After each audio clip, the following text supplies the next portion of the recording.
Hello दोस्तों, स्वागत है आप सबके अपने YouTube channel ranker study centre में। तो दोस्तों, आप सबका 11th क्लास का मंथली एग्जाम यानी मासिक परीक्षा सितंबर मंथ वाला जो आप सबका चल रहा है ना, तो ये हमारे पास हिंदी का ओरिजिनल पेपर है। इस पेपर में जितना ऑब्जेक्टिव प्रश्न दिया गया है ना, सभी ऑब्जेक्टिव प्रश्न का आंसर बेहतरीन तरीका से आप सबको बता देते हैं। आप सब ऑब्जेक्टिव अपना मिला लीजिए। बहुत सारे स्टूडेंट मैसेज करके कह रहे थे कि भैया हिंदी का भी सोल्यूशन करा दीजिए ऑब्जेक्टिव प्रश्न वाला। आप सबको कहने पे हिंदी का भी ये पेपर आप सबके बीच ला दिए। आप सब अपना ऑब्जेक्टिव मिला लीजिए। देखिए, एक नंबर प्रश्न है कि जिन संज्ञाओं से एक ही प्रकार की वस्तुओं अथवा व्यक्तियों का बोध हो उन्हें कहते हैं, तो जतिवाचक संज्ञा कहते हैं, जो ऑप्शन नंबर इसका बी हो जाएगा। चलिए, 2 नंबर प्रश्न है कि निम्नलिखित में से कौन अल्प विराम चिन्ह है। तो देखिए, अल्प विराम चिन्ह इस प्रकार से होता है, जो ऑप्शन नंबर इसका सी हो जाएगा। ठीक है, ये 2 नंबर प्रश्न का आंसर ऑप्शन नंबर सी हो जाएगा। यहाँ पे 3 नंबर प्रश्न है कि ड वर्ण का उच्चारण स्थान है। तो इसका ट्रिक सिखाए थे ना, जैसे कि देखिए, क से लेके क ख ग घ अंग च छ ज झ य, ये सब ट्रिक सिखाए थे ना। जैसे के टी एम दो के टी को दो, यानी क से लेके अंग तक का उच्चारण स्थान के यानी कंठ होता है। के होता है यानी कंठ होता है। जैसे क ख ग घ अंग, इस सब का उच्चारण स्थान के होता है यानी कंठ होता है। च छ ज झ य, सब का उच्चारण स्थान यानी टी होता है यानी तालु होता है। ट ठ ड ढ र, सब का उच्चारण स्थान क्या होता है, एम यानी मुद्रा होता है। दी यानी दंत, ओ यानी ओष्ठ, के यानी कंठ, ती यानी तालु यानी कंठ तालु। ये सब बेहतरीन तरीका से ट्रिक सिखाए थे। तो ट ठ ड यानी मुद्रा हो जाएगा, जो ऑप्शन नंबर इसका सी हो जाएगा। ठीक है, 3 का ऑप्शन नंबर सी हो जाएगा। चलिए, चौथा नंबर प्रश्न है कि प्रकाश शब्द में कौन उपसर्ग है। तो इसे पहचानने का ट्रिक सिखाए नहीं थे कि उपसर्ग यानी देखिए, उपसर्ग प्रत्यय दोनों भाई जैसा ही नहीं लगता है। कहिए कि हाँ, उपसर्ग प्रत्यय दोनों भाई जैसा लगता है। तो उपसर्ग पहचानने का ट्रिक किया है कि इसके नामे में छुपा हुआ है इसका ट्रिक। जैसे कि देखिए, प यानी पहले जो भी शब्द रहेगा उसके पहले वाला उपसर्ग हो जाएगा, तो प्र उपसर्ग हो जाएगा। अब बाद वाला प्रत्यय हो जाता है। बाद वाला क्या होता है, प्रत्यय होता है। लेकिन प्रत्यय पहचानने के लिए आपको ये एक बार जो भी शब्द रहेगा उस शब्द को उच्चारण कीजिएगा। जो उच्चारण करने पे जो आएगा, देखिएगा अगर ऑप्शन में वो दिया होगा तो समझिए कि वही उसका प्रत्यय हो जाएगा। जैसे कि देखिए, लड़ाई शब्द में कौन प्रत्यय है। तो देखिए, ये नहीं कि बाद वाला ये प्रत्यय हो जाएगा, नहीं, इसको एक बार उच्चारण कीजिएगा। लड़ाई आई आ गया, तो ऑप्शन नंबर इसका डी हो जाएगा। चलिए, यहाँ पे ज्यादा आपको ज्यादा ये विस्तार से नहीं बताएंगे, जल्द आपको बता देते हैं, क्योंकि आप सब अपना आंसर मिला लीजिए खटाखट।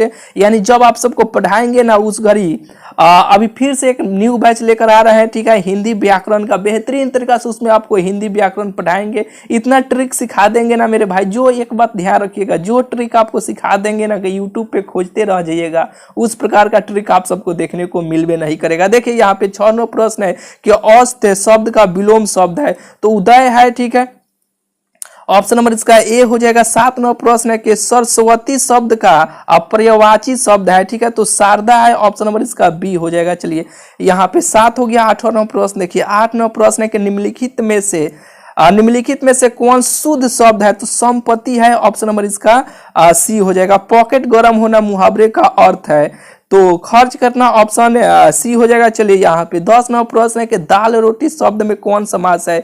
तो द्वंद यानी दोनों प्रधान होता है, बीच में हाइफन का माइनस का चिन्ह लगा होता है। समास भी पहचानने का बेहतरीन ट्रिक आपको सिखाए थे। जो लंबे समय से जुड़े हैं वो सब चीज तो जान ही रहे होंगे। ठीक है, अभी नए हैं आप जुड़ सकते हैं। ठीक है, कई सारा ट्रिक आप सबको सीखने को मिलेगा। मनोरथ शब्द का संधि विच्छेद है, मन प्लस रथ हो जाएगा, जो ऑप्शन नंबर इसका सी हो जाएगा। 11 का आंसर ऑप्शन नंबर सी हो जाएगा। 12 नंबर प्रश्न देखिए, 12 नंबर प्रश्न है कि छात्र कमरे से बाहर गया, इस वाक्य में कौन कारक है। तो अपदान कारक है। ठीक है, अपादान हो जाएगा, जो ऑप्शन नंबर इसका डी हो जाएगा। 13 नंबर प्रश्न देखिए, 13 नंबर प्रश्न है कि अपमान शब्द का विशेषण है, अपमानित हो जाएगा, ऑप्शन नंबर इसका बी हो जाएगा। 13 का ऑप्शन बी हो जाएगा। 14 नंबर प्रश्न देखिए, 14 नंबर प्रश्न है कि विवाह शब्द किस लिंग का उदाहरण है। तो पुल्लिंग का है, ऑप्शन नंबर इसका ए हो जाएगा। 15 नंबर प्रश्न देखिए, 15 नंबर प्रश्न है कि जिसकी परीक्षा ली जा चुकी हो, इस वाक्य खंड के लिए एक शब्द है, तो ये परीक्षित हो जाएगा, ऑप्शन नंबर इसका सी हो जाएगा। चलिए, 16 नंबर प्रश्न है कि पाठ्य पुस्तक में प्रस्तुत विद्यापति के दोनों पद कहाँ से ली गई है। तो विद्यापति पदावली से, ऑप्शन नंबर इसका डी हो जाएगा। चलिए 17वां प्रश्न है कि हल्कू कैसे जान सका कि रात अभी पहर भर बाकी है तो सब तरसी को देखकर, ऑप्शन नंबर इसका बी हो जाएगा। 18वां प्रश्न है कि बाकी चुकाने के लिए ही तो हमारा जन्म हुआ है, पेट के लिए मजदूरी करो ऐसी खेती से बाज आए, प्रस्तुत कथन किसका है तो मुनिरनी का है। ऑप्शन नंबर इसका ये हो जाएगा 18 का। ठीक है, चलिए हो गया 19वां प्रश्न के बहुत ही जल्द सबका सलूशन करा देंगे। अगर ये पूरा पीडीएफ आपको चाहिए तो गूगल पे जाके लिखिए रैंकर स्टडी सेंटर, वेबसाइट आ जाएगा, उस वेबसाइट से ये पूरा पीडीएफ और पूरा सब्जेक्टिव का भी आंसर पीडीएफ के रूप में आप लोग डाउनलोड कर सकते हैं। पहले आप ऑब्जेक्टिव का ये आंसर देख लीजिए। ठीक है, कविता की परख शीर्षक पाठ की और विदा है तो यह निबंध है, ऑप्शन नंबर इसका सी हो जाएगा। ठीक है, चलिए 20वां प्रश्न है कि किस मानसिक शक्ति के बिना ना तो अच्छी कविता ही हो सकती है और ना उसका पूरा आनंद ही लिया जा सकता है, तो ये आश्चर्य, ऑप्शन नंबर इसका बी हो जाएगा। ठीक है, 21वां प्रश्न है कि तुलसीदास जी ने किसके मुंह से यह वचन कहलाया है कि जो जनतेऊ बन बंधु बिछोहू पिता वचन मन तेऊ नहीं और ओहू। ठीक है, तो ये राम, ऑप्शन नंबर इसका डी हो जाएगा। ठीक है, चलिए 21 हो गया। 22वां प्रश्न है कि रामचंद्र शुक्ल के अनुसार कविता का उद्देश्य क्या होता है। ठीक है, तो 22वां प्रश्न का आंसर ऑप्शन नंबर इसका ए हो जाएगा, हृदय पर प्रभाव डालना। ठीक है, चलिए 22 हो गया। 23वां प्रश्न के हिंदी के महान कथाकार प्रेमचंद्र का जन्म कब हुआ था, तो 23वां प्रश्न का आंसर ऑप्शन नंबर सी हो जाएगा यहाँ पे।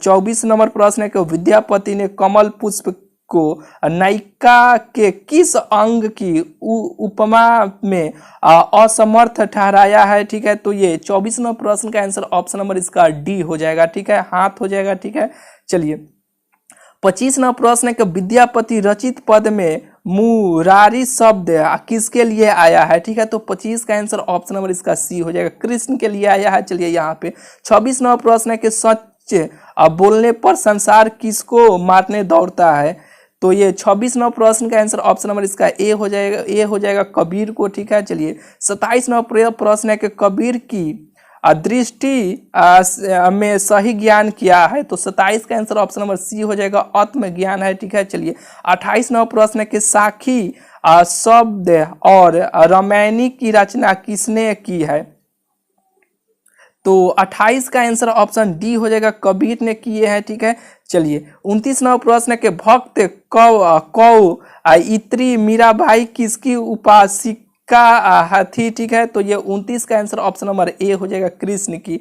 भक्त कौ इत्री मीराबाई की तुलना भारतीय साहित्य में तमिल की किस वैष्णव भक्त कौ इत्री से भी की जाती है, तो ये 30वां प्रश्न का आंसर ऑप्शन नंबर सी हो जाएगा, गोदा अंडाल से। ठीक है, ऑप्शन नंबर इसका डी हो जाएगा। ठीक है, यहाँ पे देखिए इस तरह 30 गो ऑब्जेक्टिव प्रश्न का आंसर बेहतरीन तरीका से आपको बता दिया। यहाँ से सब्जेक्टिव प्रश्न स्टार्ट होता है, ये सभी सब्जेक्टिव का आंसर आपको वेबसाइट पे हम डाल दिए हैं, जाकर आप सब रैंकर स्टडी सेंटर लिखिएगा, नहीं तो इस वीडियो के डिस्क्रिप्शन में लिंक आपको मिल जाएगा डायरेक्ट, ये पूरा पेपर और पूरा ये सब्जेक्टिव का आंसर आप सब लोग जाकर डाउनलोड कर सकते हैं। ठीक है, चलिए मिलते हैं फिर आप सबसे अगले वीडियो में।